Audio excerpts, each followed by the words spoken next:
abuse of power, at ang paglabag sa karapatang pantao. Ito ay bahagi ng aming pangako na linisin ang aming hanay. At kahit sino pa sila, hindi kami magdadalawang isip na gawin ang tama laban sa kanila. Yan! Yan ang tama! Dapat yung bitayan! Mandaramo! Oo nga, Nong. Kalma ka lang. Wala nang bitay ngayon, Nong. Alam ko kaya dapat ibalik. Oo nga, kaya nga relax ka lang. Ay, matinig ka pa dyan eh. Sige, bitay na bitay ka eh. Ano na lang, nandiyan pa si Novilla. At etong mga malilinis sa polis. Sigurado naman ako, Nong, na may mga tumulong sa kanya. Nong, hindi niya naman kaya na mag-isa yan eh. Diba? Sino man yung tumulong sa kanya, Nong, yun yung mga tunay na mga malulupit. Idol. Guwapo. Cute. Perfect. Baka nga di nagkakamali yung tao na yun eh. Diba? Ang linis ng pagkakagawa eh. Buti na lang nandiyan pa siya. Sana tuloy-tuloy ang paglilinis niya.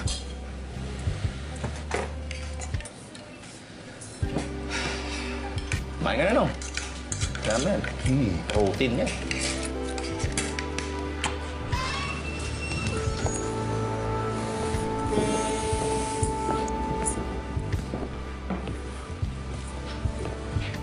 Dad.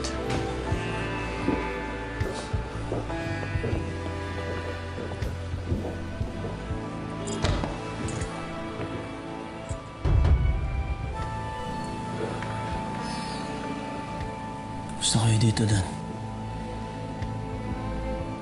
Maayos naman ang pagtrato doon sa'yo. Maayos naman. Huwag ka mag-alala.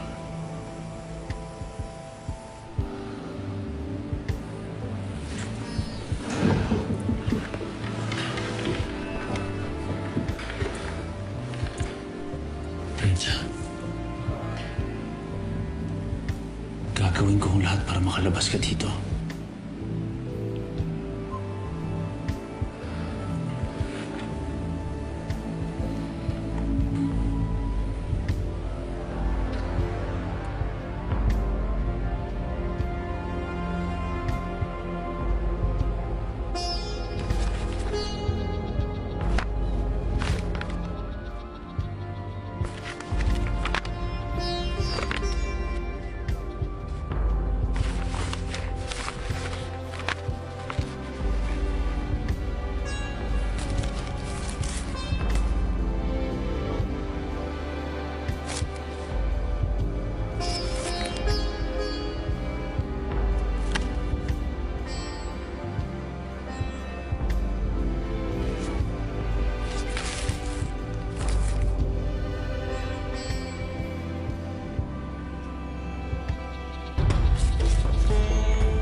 Cheers. Cheers. Can I serve you something? Sure. Chicken. At a specialty. Yes. Oh, thank you. And some beets. Would you like some? Sure. A little bit? Okay. Get your vegetables in. Okay na. Okay. Hoy, Gab! Kaunta! Dad. You're selling the rest house in Tanay? Oh. So? So? Anniversary gift mo na kay Mama? Dear, that's a thing of the past. Philip already bought a new property in the same area. Mas malaki, mas maganda. Pero sayang naman kung nakatenga lang ang bahay doon, no? Insakto si Shari. Sayang ang property kung wala man lang gumagamit. Bibilin ko yan.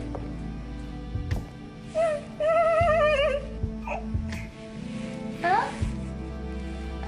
30 million, meron siya? Bitch, shut up! Stoy. We both know her opinion doesn't matter here. Stoy. I'm right.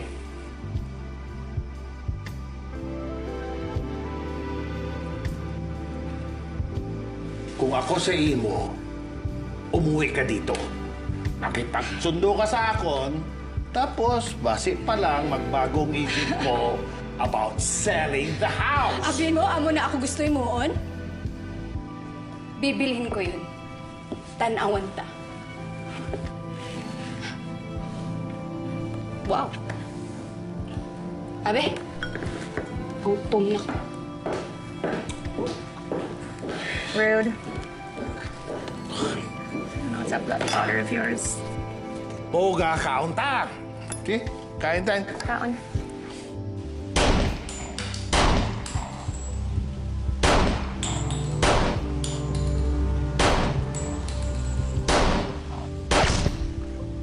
This is part of the duty na sinumpa mo.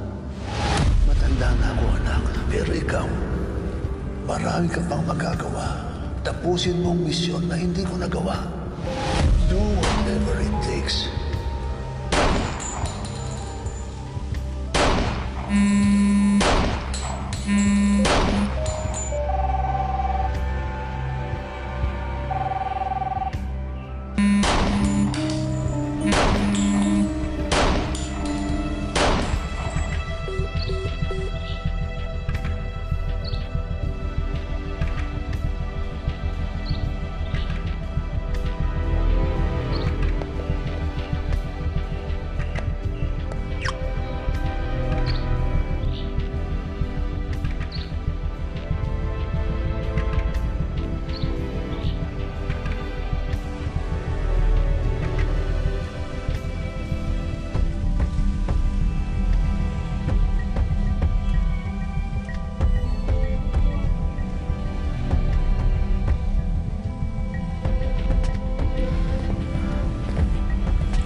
This is good, ah. This is good. Your plants are doing really well. I think kailangan mo to lang... Uy, nakita ko ikaw yung paint.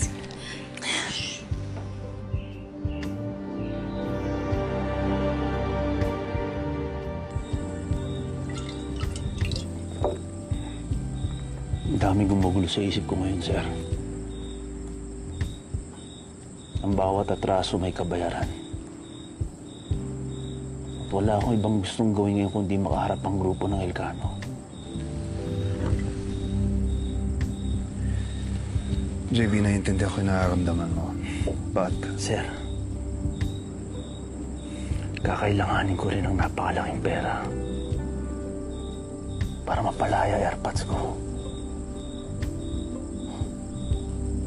Maraming hihingi na lagay. Alam mo naman ang kalakaran di sa atin. Pera-pera lang ang lahat.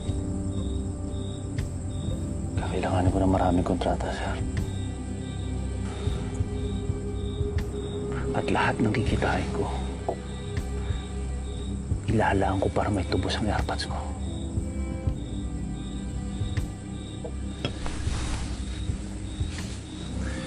but you know,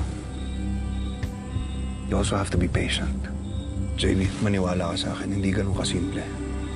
Hindi simpleng problema yan. So you have to be patient. Tuloy natin lahat ng ginagawa natin. Hindi masasayang ka. Balang araw, darating ang panahon na makakaharap mo yung Elcano na yan. At makakamit mo yung hustisyang hinihingi mo. You just have to trust me on this one.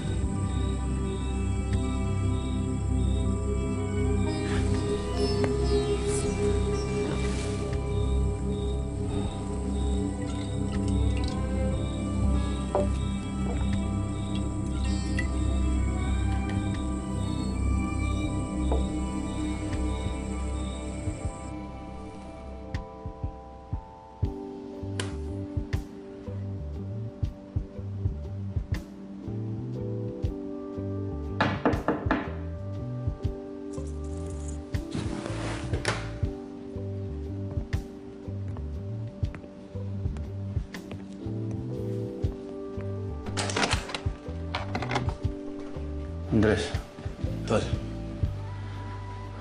padaan ka.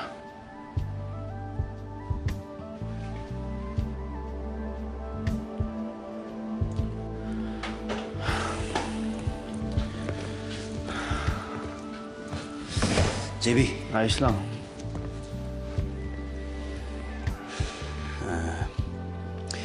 JB. Alam ko na malaki ang kasalanan ko sa'yo. Sa inyo. Sa grupo. Kung di ako naging mapusok, baka hindi nangyari sa tatay mo yun.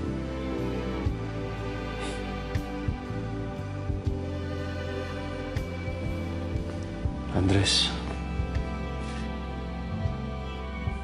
huwag mo akuin lahat. Wala kang kasalanan sa nangyari sa airpods ko. Grupo ni Timur yun. Ang grupo ng Ilcano. Sila ang may kasalanan nito.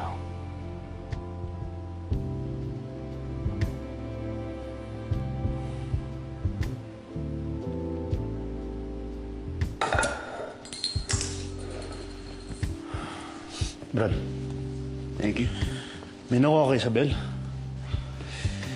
Yun nga. Eh, bago siya mamatay, sinabi niya sa akin yung shipping company kung saan sinakay si Jun. Ibig sabihin nakaligtas siya. Hanapin ko yung kapitan niyan. Lalo na marami na akong oras. Napag-desisyonan ko na tumimulag na sa grupo.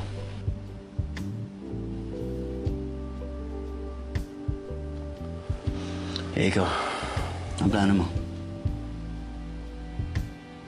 Gawin mo kung ano nararapat sa'yo, Andres. Ako? Tatapusin ko sinumulan ni AirPods. Ubusin ang lahat ng hayop sa mundong ito. Easy ka lang, pare. Hindi ka si Rambo.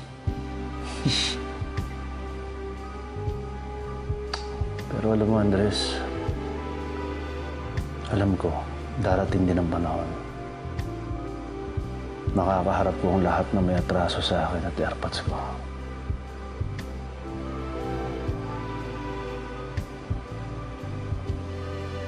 O ba sasabihin mo kung kailangan mong tulong? Nasamahan kita.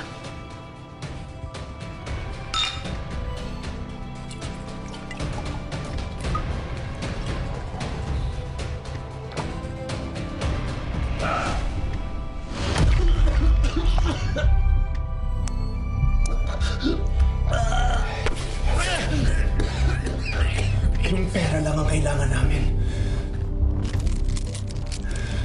Miguel Texon. Where's my money? Nasaan na yung 20 million pesos ko? Hindi ko talaga alam kung nasaan yung pera niya. Wala akong alam dyan. Huwag mo sayangin yung oras ko! Wala talaga akong alam sa pera niya. Ubus ang pasensya ko. Walang kinalaman. Ang pogi mo sa video na to. Ano video? Pakita mo yung video.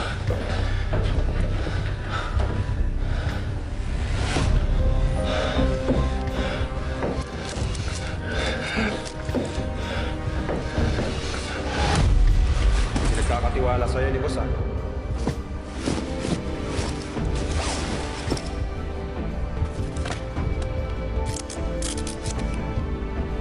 Kompleto to? Kompleto yan.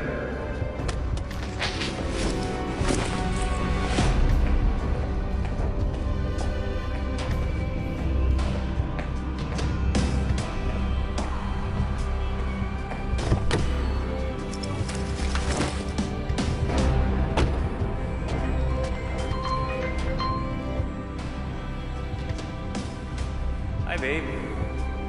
Oo, nabay ko naman lahat ng nasa listahan. Don't worry, pauwi na ako. Wala akong nakalimutan ng kung pa ba. Okay, I'll see you later. I love you.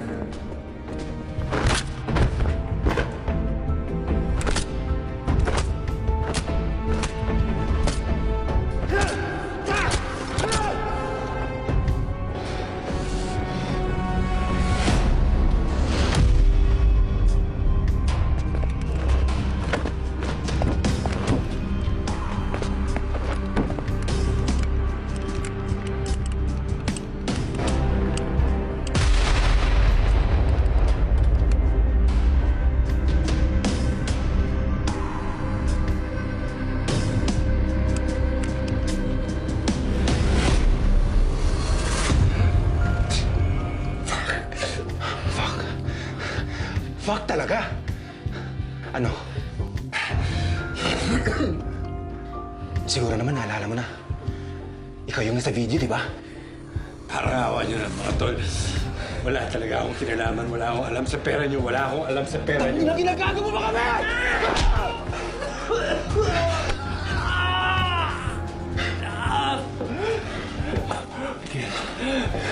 Miguel, I will give you time para alalahanin ang lahat.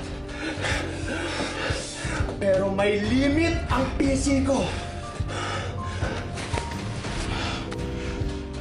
Tingnan mo to. Tingnan mo.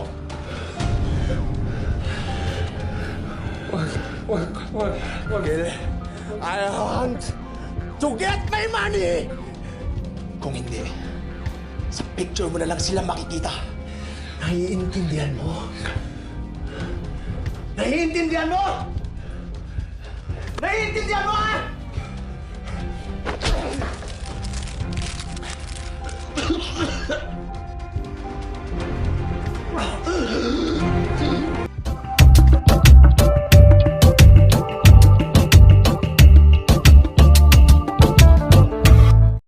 Hello universe, welcome back to my world. So for today's vlog, I will share to you how I cured my acne. If you're interested, just keep on watching. Nagawa ko guys ay hinahat ko pala yung kojic acid soap para hindi madaling matunaw. So una, kailangan natin basahin ang ating mukha bago tayo mag-apply ng kojic acid soap. Sa pag-apply ng soap, huwag mo siyang i-apply directly sa mukha. Yung soap, kailangan basahin mo lang siya at pabulayin sa iyong kamay and then tsaka mo lang siya i-apply sa mukha. Rinse gently.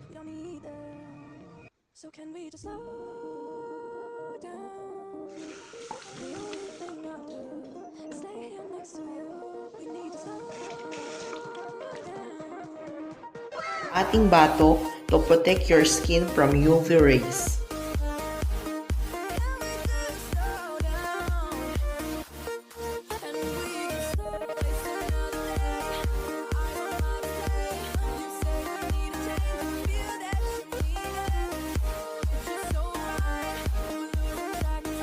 So gagamitin natin ang finger pag-rinse ng product.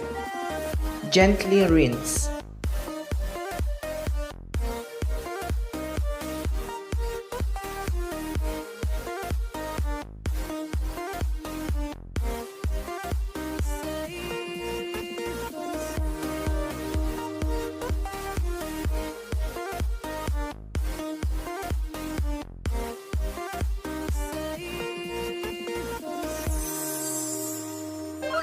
So yun lang guys, hope you like this video. Please don't forget to like, share, comment, and subscribe to my YouTube channel and click the notification bell for more updates from upcoming videos.